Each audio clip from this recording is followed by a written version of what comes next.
Thinking about moving to Charleston, South Carolina? In this video, I will talk about what it really costs to live here and how you can budget for a joyous life and not just bills.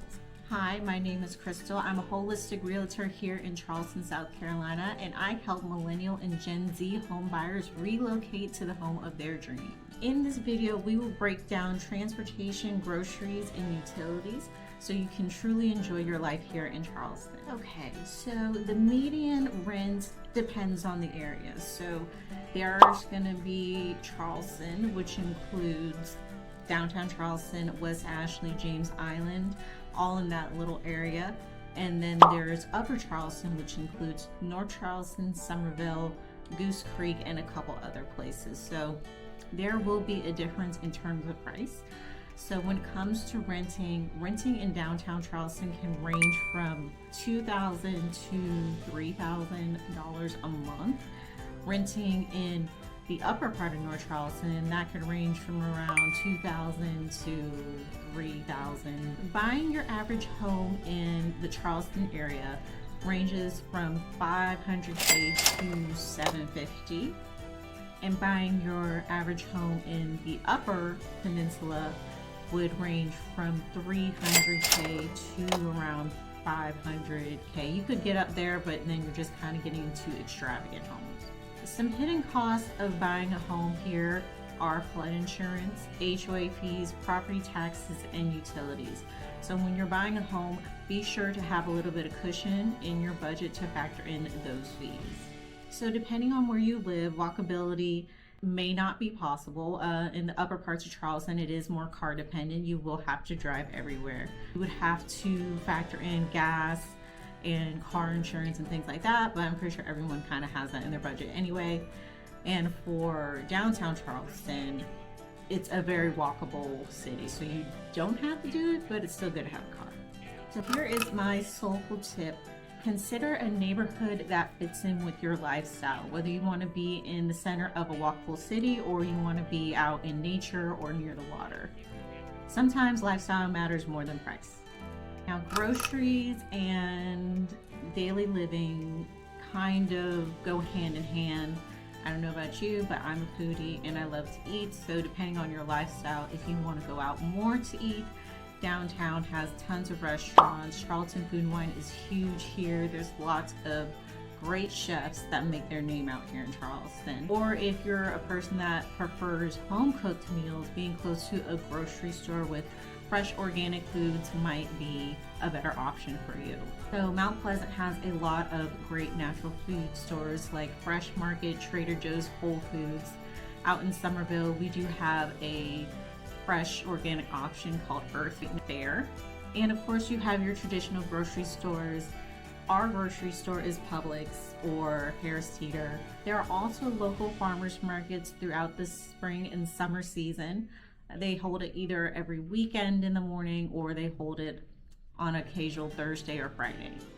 We also have budget stores like Aldi and Lidl if you're looking for a more affordable option. So here is my tip. Make sure you set aside money for how much you plan on eating out versus groceries.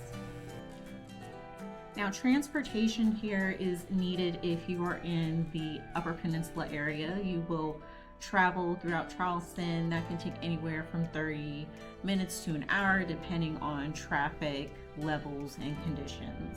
So budgeting for car insurance, gas, parking downtown is something you need to consider when you're moving to Charleston. Will you be going downtown a lot?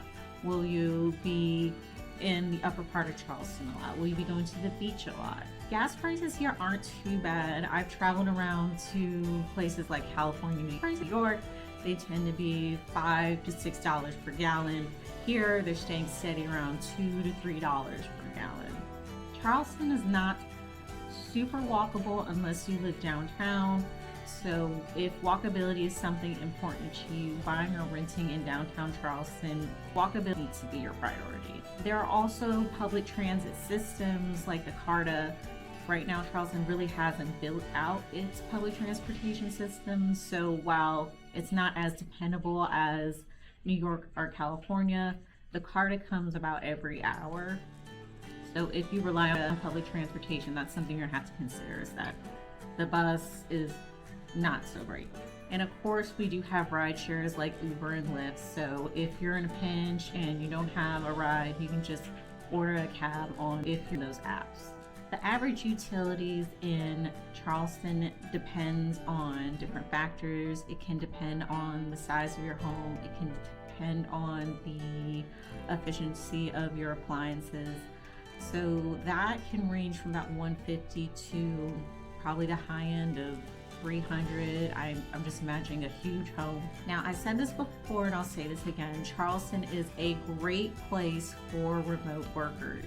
There are tons of co-working places, there are co-working communities, and when you are a remote worker, you want to factor in your utilities, the cost of the co-working space, transportation to that, and if you're really interested in getting into the small business community, joining the Chamber of Commerce, joining the Charleston Metro Chamber of Commerce.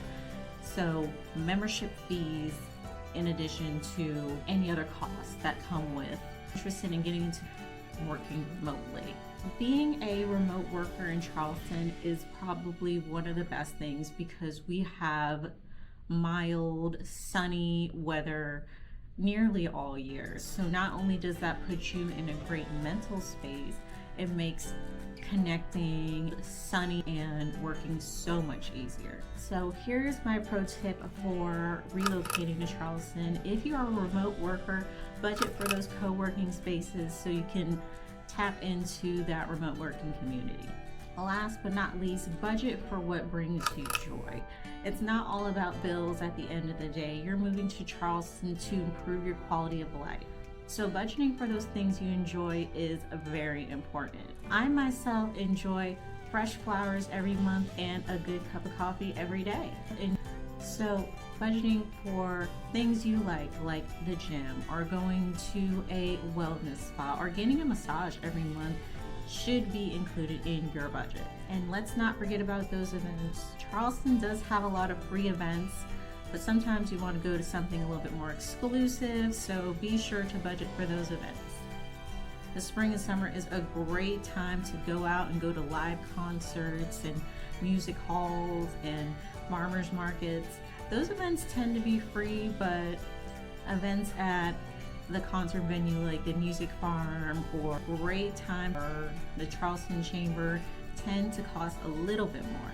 So if you're like me and you like to travel, budget for those day trips. Charleston's not too far from great cities like Myrtle Beach and Savannah. Remember, you're not just budgeting for your bills, you're budgeting for what makes you feel alive. Now, here's how to budget. I'm sure you've heard of this tactic before, but it is 50-30-20. 50% will go to your needs, which include rent, insurance, utilities. 30% will go to your wants, and wants mean wellness. So if it's fresh cut flowers every month or going to the yoga studio, you would budget for that. And 20% would go to savings. In the comments below, comment what are the 3 non-negotiable wants in your budget? What are the 3 things that bring you joy? And if you need a little bit more guidance on how to budget, there are plenty of videos on YouTube that can help you with that. My personal favorite is the Budgetista, and I encourage you to think about budgeting as budgeting for your energy, not just money. Let's recap. Charleston is a beautiful place to live, but you need to have a plan in place, and a plan tends to include a budget. So if you guys have any more questions, feel free to reach out to me. Again, it's Crystal, your holistic realtor, and until next time, bye.